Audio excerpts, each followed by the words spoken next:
How can I describe my own life? To put it in simple words/terms, it's enough to be very, very overwhelming. But it wasn't always overwhelming. It would hit into the easy side when I feel just a sense of peace. Sometimes it can head straight into the quote-unquote happy lane, or sometimes it can head straight into the quote-unquote sad lane. Mostly other times, it heads straight towards the middle of happy and sad. But I call it the quote-unquote perfect route.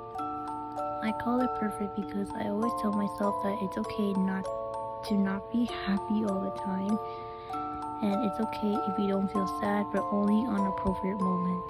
In other words, it's alright to be settled down and just let your emotions be. For instance, if I'm feeling like something isn't going my way, I cry.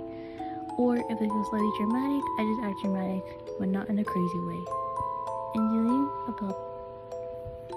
And talking about this reminded me of my own life.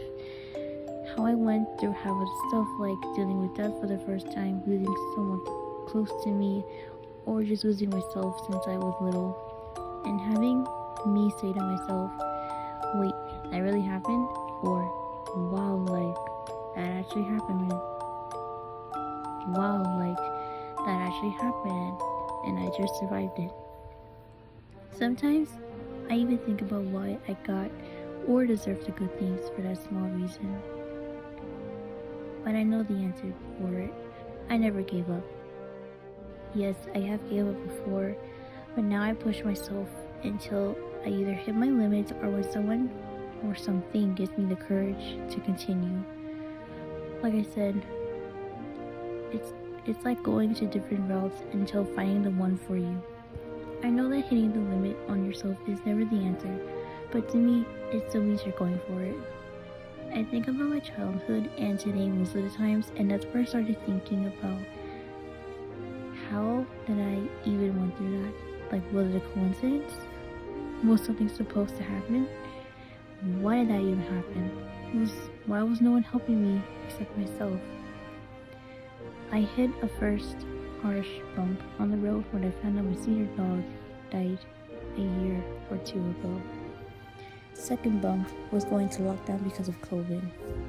Third bump was heading into middle school for the first time. Fourth bump was losing a best friend due to showing their true colors. Fifth bump is losing my passion and doing what I love the most. And the sixth bump is my anger issues getting worse, including thinking the worst in any situation.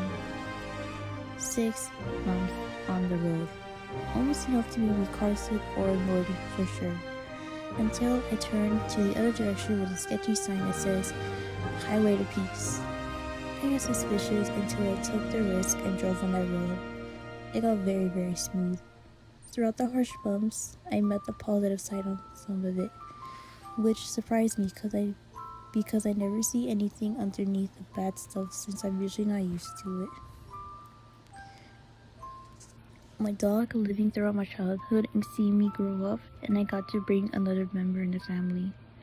COVID taught me and everyone to stay safe and always keep in touch with others. Middle school showed me that I was no longer a little girl playing with Barbies or dressing up as a Disney princess, but a young lady who's officially growing up. And losing a friend taught me that if that friend never cared, then I was ready to lose them instead of seeing them again and seeing who's really your ride and die. And honestly, I never realized the positive side of it until I turned 17. That goes along with relationships, but there wasn't much to say about it. 4 or 5 heartbreaks, just still going strong after that. Now it's safe to say that I did meet the love of my life, warts and all. Obviously, it wasn't easy due to the bumps, but I managed to find the positive side behind them, and it honestly made things so much easier than only seeing the negative for so long. Basically, it took the weight off of my shoulders, and it was very much relieving. Now I get to enjoy driving onto the same quote-unquote perfect road, and I get to be prepared for whatever throws in the way onto the open road.